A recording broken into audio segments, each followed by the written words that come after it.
There's an old saying that fortune favors the brave, and that without risk, there is no reward. These ideals seem to get lost in today's corporate world, especially in the automobile manufacturing space. Few car manufacturers today actually dare to step outside their norm. Sometimes when they do, a bunch of hungry business suits battle each other and hardly ever come up with a new improved product. But when they decide to steer away from analysis paralysis, you start turning thoughts into things. Things like this. Something that has caused quite a stir up in its own community. And to be quite honest, I kind of like that. All right, so right now we are in the C8 Z06.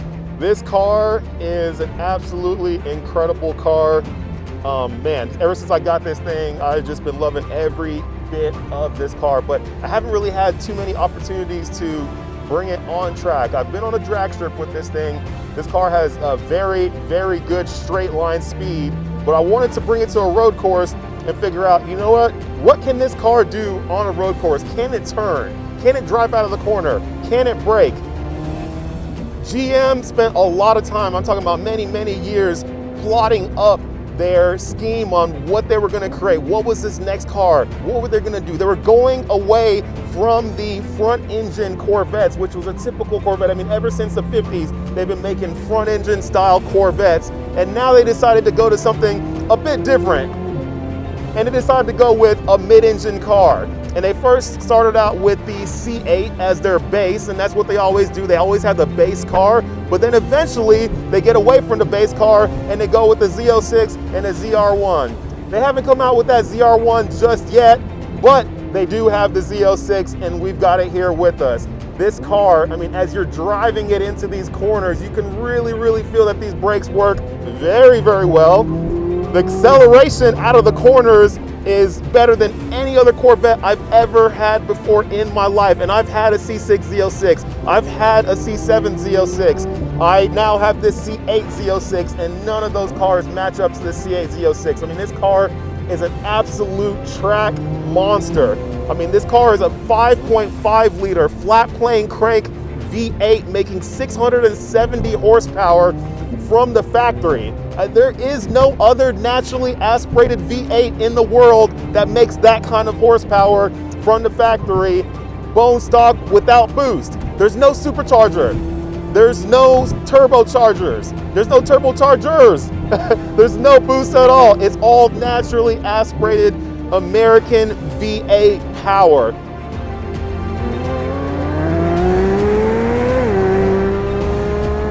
The cool thing about this car is it's not just a track car. It's not just one of those track supercars that you can only bring to the track, you can only use it at the track, and that's about it.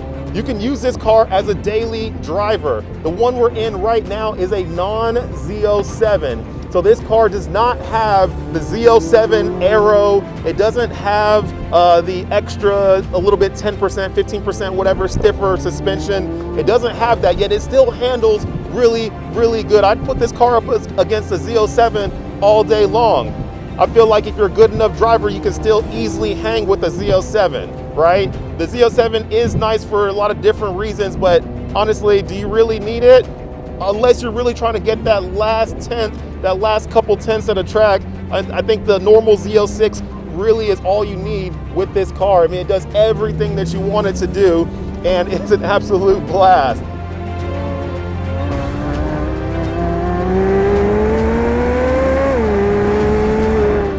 Now, as far as like gas mileage on this car, a lot of people, they always wonder, what's the gas like on a car like this? Well, the mileage actually isn't that bad.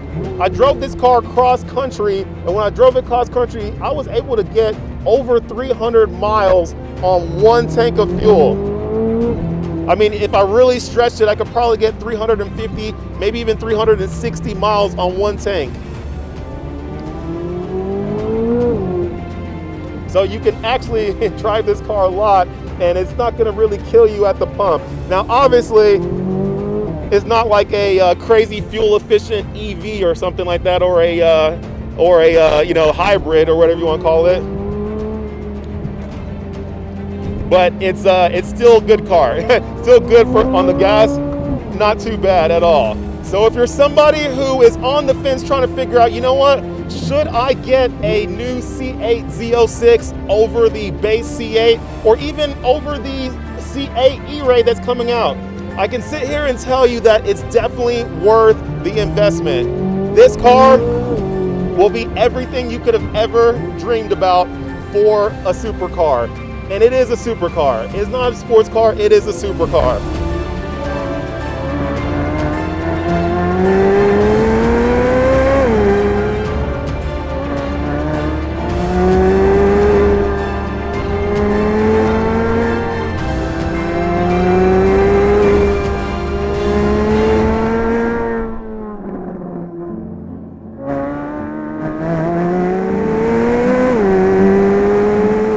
It's almost like General Motors told its Chevrolet engineers and design team, dream it and we'll build it.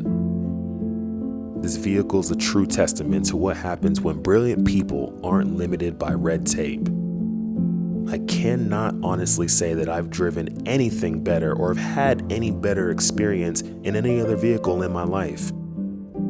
Chevrolet has really set a new standard that will be very difficult for anyone in the same price range to match. They put the world on notice. And with that said, thank you, Chevrolet. Thank you.